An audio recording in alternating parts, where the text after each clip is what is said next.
Hey guys, this is Scott with a 1970 Chevy Camino Restomod. This is chapter 4 in my video series talking about the modernizations and projects that I've done to this vehicle. Chapter 4, we're going to talk about rear end gearing, rear end setup. We're also going to talk about the suspension and the brakes. So let's get started. We'll talk about the rear end. When I wanted this car to be faster, when I did my research and I had the original motor my father-in-law had in this is the first place I wanted to start. And I thought I wanted that combination of having, a little bit of highway. This is before I knew about the gear vendor's overdrive unit, and some power off the line.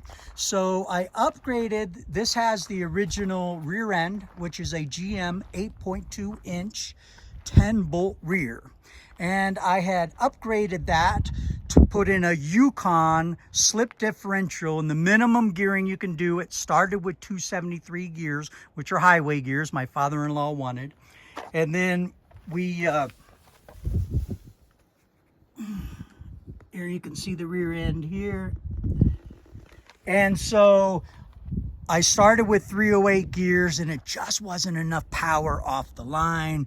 And all the stuff I learned and all the stuff I watched, and then watching Count Customs and hearing Danny talk about the magic gear, 373, 373, 373. And then all the research and all the time I spent, I'm like, yeah, I have to have 373 gears.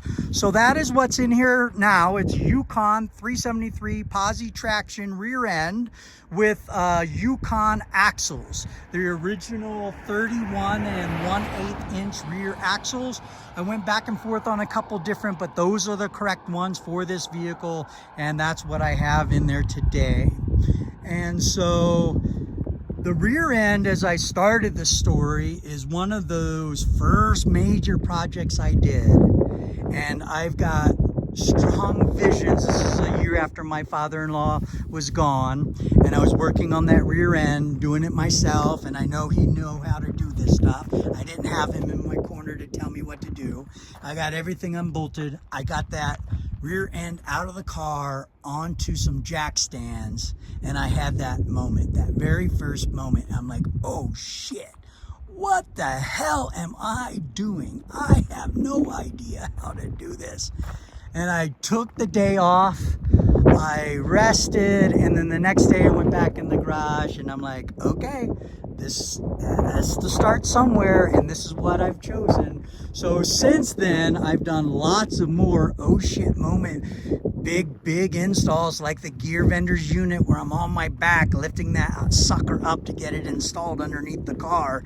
Again, I'm a home builder. This is a do-it-yourselfer. I've had some help along the way, but some of these projects I've done myself and put in myself, and custom swore and screwed up the motor mounts and had it unhinged, and it took me 2 days to get it, the motor put back in with the motor mounts, because I lifted them up because I need to get some spacing over the cross member with the new motor installed here. So those oh shit moments, we've all had them, and I've learned a lot from them, and I wouldn't trade it back. But it all started with that rear end, so I have fond memories of that upgrade.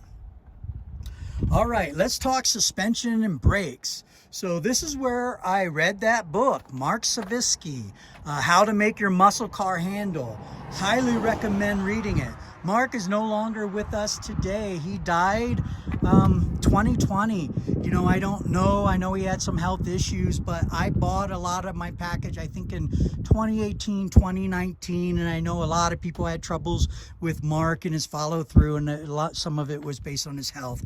But Mark is one of those special people in my life. He really guided me. This was early in my journey with making some decisions, and I had a bit of a budget then that I don't have as much of a budget. My budget is much larger now than it was then, and so he really steered me into his packages. And I bought his brake package, which is bare track 4 up front. These are 13-inch disc brakes. This car was a 4-wheel drum brake car, so it's the T4 13-inch rotors. They were designed specifically. He helped me choose the wheels and tires, so it was designed to fit that wheel and tire package. And then it took me years before I did the rear because I had some other mods to do, and I had a lot of problems with the rear I'll talk about in a little bit. But it is the Sport 4 in the rear, and these are 12-inch. That package, the Track 4 front and rear 12, which has the internal hat for the emergency brake, which works fantastic. So it's kind of like a drum brake inside of this hat here. I call it a hat. It looks like that if you have the rotor off. And so that is your rear emergency brake, which works fantastic. Okay, so Mark also helped me design that. I think I chose his classic package, which at the time was around $2,500 for the suspension. It includes the SPC upper control arms, 2-inch Howe ball joints. I did all that work myself. These are directly bolted in, and then it's got adjustments here. When I take this in for alignment, people today are like, no, man, I'm not going to do that work and that shimming. And then when I tell them it's fully adjustable and they see the car, they're excited to do alignment on the vehicle. So this suspension corrected all that bump steer. I cannot tell you how happy. And if you read Mark's book, and if you talk to Mark, well, you can't talk to him anymore, but if you learn from Mark or ever knew him, he was just a genius, and it was all about geometry. In the cars prior to 1975, they just weren't engineered with geometry. But modern cars today handle amazingly because they incorporated geometry into the builds, unlike the cars prior to that. And so you have those inherent bump steers and poor handling because of an improper geometry. And a lot of that geometry Mark figured out, and by changing the position of the ball joints, which lowers the car, which I didn't like at the time, and my headers hit the ground, and I went through 4 different sets of headers, and I had to raise the car back up an inch after I lost the 2 inches in order to get the ground clearance I wanted. So all these little trials and tribulations that I love and remember. But it was all based on that suspension package. I don't know if we can see the rear, but that classic package I bought from Mark also included a link system in the rear, upgraded sway bars. Let's see if we can take a peek here. You can see a couple of the components underneath there. And so, again, this was a package by Mark Savitske that, you know, I didn't have to second guess. I didn't have to do my own shopping. And many manufacturers will say they correct geometry, but they don't do it right. And if you talk to Mark, he was highly critical of how others came up with their engineering changes and their packages. And he never believed in single products. He always thought there was the best performance came from a combination of different products that were designed to do different things. And so I have no regrets with that. Super, super happy with that purchase. I've never had to redo it, never had to question it. It just works. And I've got the VeriShocks in there with upgraded springs. Again, that whole package just works. All right, so moving on to the Bear, I wanted the full Bear package. So just the brake calipers and rotors came with Mark's package, but I chose to upgrade to the Bear master cylinder, their proportioning valve. And then I struggled for a long time getting the right booster. And then I had been on the wait list and ordered a booster from, I think it's Hydratech. And their owner died. Their customer service was horrible. This is another one of those companies I do not recommend. They make false promises, all these delays, never took care of me. And finally, when I found this came out in December.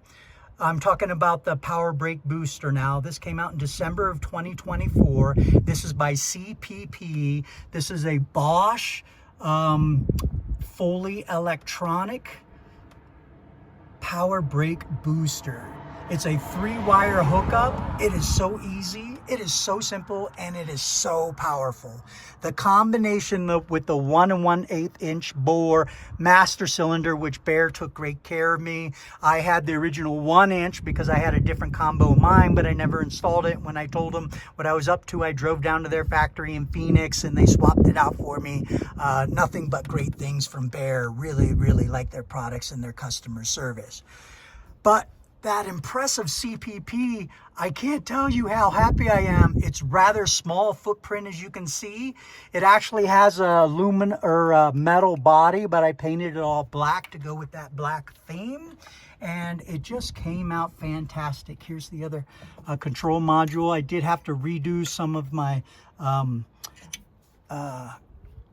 brake lines here and bend them to get it to fit properly, but this combination is magical. I was driving on the road the other night where I had a true emergency and I slammed on the brakes for the first time I really tested them, and the car, all 4 brakes locked up. It was dialed in properly with the proportioning valve. It locked up, it came to a stop. I had complete control of the vehicle. I had no swaying. It was a nice straight skid, and I was moving over to the right in order to let a motorcycle passing a motorcycle around 120 miles an hour have some access to the lane, and couldn't be happier. Just a great combination. And so anybody who is considering the hydraulic system, which has awesome power, but you have to tie it into the power steering pump. I had a lot of skepticism about that combination, and there's been a lot of mixed reviews about great quality and great power, but difficulty and problematic, puts extra strain and wear on power steering pumps and the belts, and the electronic combination has just been fantastic for me. Okay, so that summarizes chapter 4. This was a discussion on rear end, suspension, and brakes. Thanks for tuning in. We'll continue diving in. We'll stay tuned for my future videos. I have a few more to do, a few more chapters to talk about, and we're unveiling this 1970 Chevy El Camino Restomod. We're about to dive inside of the car and take a look at some of that magical work that was done to really modernize the interior of the vehicle. See you guys in another chapter.